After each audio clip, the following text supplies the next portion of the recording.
Hello, human designers. Welcome to 12 Blue Lines. I am Isa Silver. Human design translator is one of the roles I play. And what I deliver in this educational video is a review of the Blue I Ching language, the blue lines of the Blue I Ching, to help me understand the current transits of the sun and the earth. Right now, the sun is in gate 5, line 1 to be exact, and it's about rhythm. It's a sacral rhythm. It's a tantric pattern being set up by gate 5. And on the other side of that, in the gate of progress, gate 35, where the earth is grounding that rhythm, it's about emotional experiences with other people that don't have a pattern and don't have logic, um, but they make us grow in a way that non-humans don't get to grow. Non-humans don't get to grow through emotional experiences. Only we get to have that fun. All right, let's see what the lines say. The securing of rhythm is based in habits. To maintain one's habits perseveringly is the foundation of rhythm, which on the one side can mean that the habits will not be maintained. And on the other side is the ability to really persevere in your habits to keep yourself alive, to keep the flow of life going. And it is balanced well by humility, which I wouldn't think of humility being the foundation of progress, really. But this is the well, shall we say, um, yeah, almost altruistic here. The humility to accept the rejection of progress. So the first line in here is expressing progress out of emotional experience. And yeah, they're going to be rejected a lot, actually, perhaps. I don't know if I've known a lot of these, but yeah, there's a shadow here. It's the loss of self-worth when one is rejected. But the bright side is the ability to accept rejection as part of the process.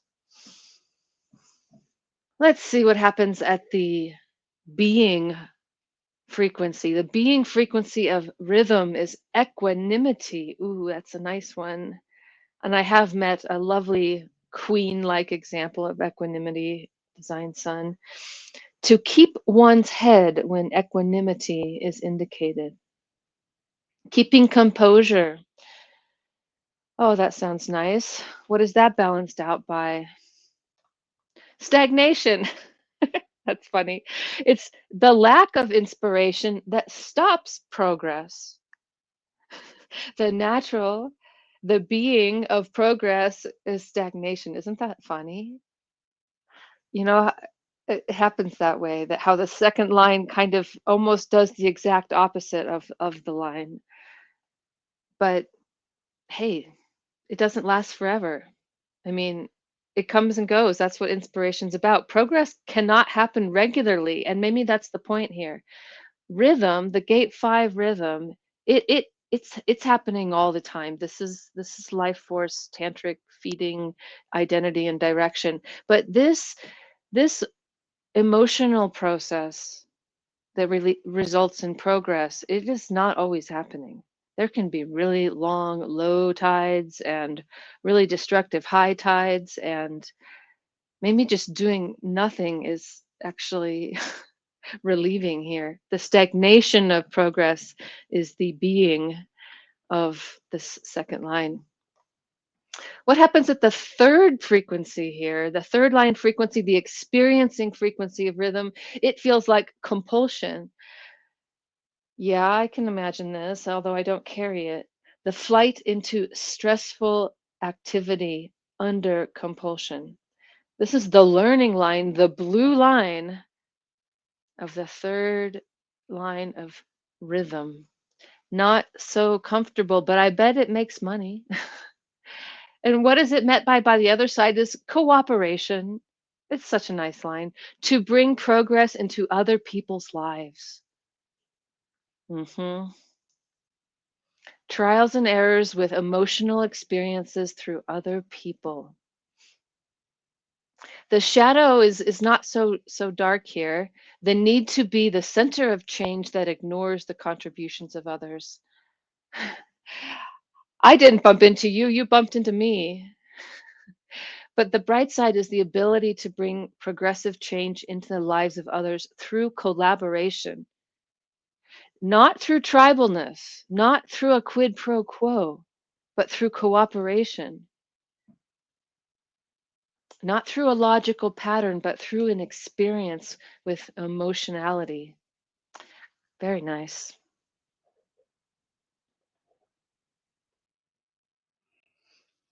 And then there's the influencing with rhythm, the externalizing of rhythm, readiness. Patience and waiting guarantee survival and success. That's a nice blue line. But I'll tell you the shadow because I know it because it's an unconscious line of mine. The vanity that is unwilling to wait for the right moment and rushes into action, even though every premature activity will worsen the situation. This is almost more dramatic than the Ravy Ching line. Yeah. It's nice to see the other fourth line gate fives, and then I see it like in a picture of myself or in something I did. And I go, what the heck, woman? That was way too soon, and you look way too um hmm, yeah. But okay, I'll recognize also that the bright side here brought out by Uranus is the creative talent that knows how to transform passivity into successful activity at the right moment. Just wait. And this is this has got to be the doing that gets done without doing. What was it? You know the line, the doing that happens without doing. That's what I see as that. Wait till the right moment. And you're not even in charge of it if you just let your body be moved. And what is that balanced out by? Oh my, this is funny to me because this obsessiveness, the insatiable appetite for progress. Yeah, this is speaking for the emotional power of the solar plexus. It's speaking for the espionage line, gate 35 line, excuse me, gate 36 line for the espionage line, the externalizing of secret information, obsessiveness. The shadow, Mars, the hunger for personal progress ignores the interests of others, which results in retributions from them. Yep, I have seen that. I haven't experienced it, I don't think. I don't think. And then the moon on the bright side, it's still kind of dark.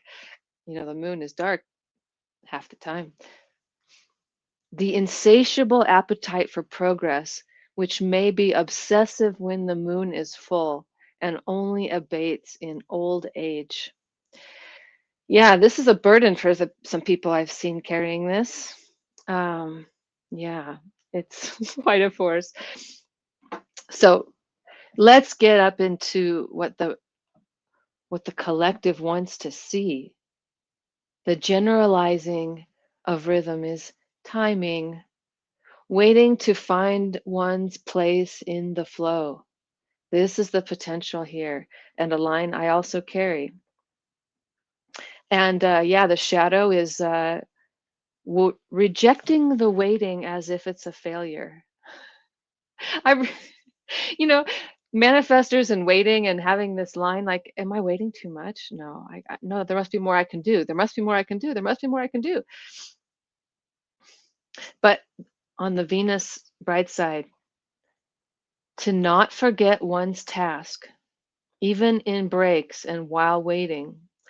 and thus maybe recognizing the hidden meaning of being. The hidden meaning of being, it's right there, being projected onto the fifth line. It's called timing.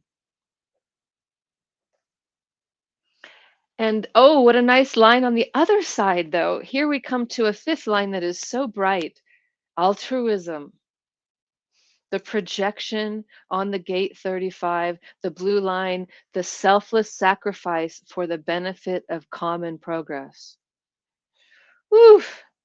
That sounds so good. The selfless recognition that true progress must be for the benefit of the whole. This is purely collective. There is no hierarchy here, even. There is no king. This is collective progress. And, I think the king of the USA actually carries a gate 35 also. I don't remember. But isn't that interesting? The difference between a king that says, we have enough and we get to, and we have to, and we don't have to. And here, the voice that is saying, this is progress. This is us. This is we are not so shallow as the tribe, but here we go.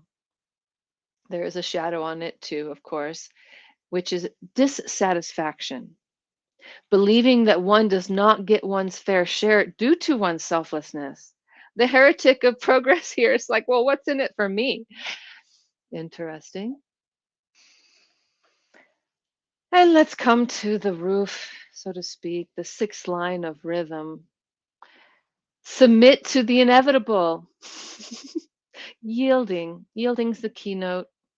To submit to the inevitable is the blue line, and this is one of those places where Ra Uru did not call out a shadow side. Um, the bright side is mystical. It's a Neptune line, the ability to recognize the value of unexpected developments. Remember, this was all about patterns. This rhythm, setting up your patterns, sticking with them, being a natural at them, bumping into other people because of them, telling the whole world that you're yielding to the to the flow and you're ready, and then the projection of timing, but the yielding is unexpected developments and bending to the flow of things by accepting and using the unavoidable. Ooh, that's some sixth line wisdom. Yeah, I was all setting up for that pattern, and then something happened, and then the pattern had to change. I had to yield like the willow, balanced out by progressive correction. Now that's a really interesting polarity. Here we are yielding to the unavoidable changes in the flow of things, in the tantric identity or the tantric direction of rhythm. But over here, we've got correction. What's coming out of the emotional center is, right? Coming up and hitting progress, gate 35. The blue line is the energy to correct in order to eliminate evil. It sounds so heavy coming out of the blue I Ching to me. Evil is such a heavy word. I don't know if it comes up in the blue I Ching translation anywhere else, but it really has made me think for a while. And if you think about what is evil, because it's human. I mean, are animals evil? Can you say that a plant is evil, really? No, I think it's only human. And guess what? Gate 35 is really only human, right? It's at the end of the human experiential way. Fantasize about something and have an experience and go through a crisis and then have some emotional progress at the end of it. Animals do not do this. And they also don't do evil, right? Think about what we would call, I mean, what could we all agree is an evil human act? But then again, obviously we don't all agree because lots of humans fueled those evil acts. Out of what? Out of emotionality, out of crisis, out of gate 36. Okay, crisis is the Rave I Ching keynote. Compassion, if I remember right, is the Yes, compassion is the blue I Ching keynote. So progress could come out of compassion. And correction. Okay, so let's talk about it. On the bright side, the energy to recognize which corrections are necessary to facilitate progress, and the ambition to carry out these corrections in time. The role model of progress is going to see the whole picture and know what to do to prevent evil. Because what is evil but an abstract experience driven by emotional chaos? Or maybe even emotional clarity? Does emotional clarity lead to evil? Perhaps. I mean, isn't that kind of like the Silence of the Lamb character? Wasn't he like a very emotionally clear about eating people or something? But in its most aspirational expression, the sixth line could confront evil. And maybe that's what's going to be happening in this next. Oh, isn't that nice to think? Isn't that optimistic to think that in the next cycle where we have a six line background frequency, there might be more six lines confronting evil? And you know, what is evil but an emotional experience? And does it help to try to confront an evil by calling it evil, for example? And what is evil? Okay, no bright line there. Yeah, no bright line.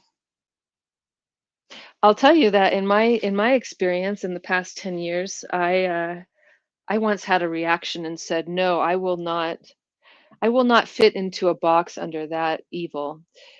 And since then I've learned about human design and channels and gates and helplessness, and I can look at people who do things that are called evil and say, "Look, this was it's only morality that calls it evil, right?" And well, let's go into that topic another time. Let's do that. For now, um, hmm, I'll just pause to reflect again on the polarity of collective correction out of the gate of progress, and sacral life force yielding to nature, and correcting human experience. That's quite a polarity. And if you're still here and you happen to know manifestors that are going through rhythm or progress imbalances, self-care. That's what I'm supporting here. I've got a little program, nice little container to help manifestors during the holidays. A lot of stresses on these individuals who need so much autonomy. So hard to be autonomous in the dark under all of these conditions. But hey, I'd like to offer support on that. So send them my way. My website and contact information are here. Until next time.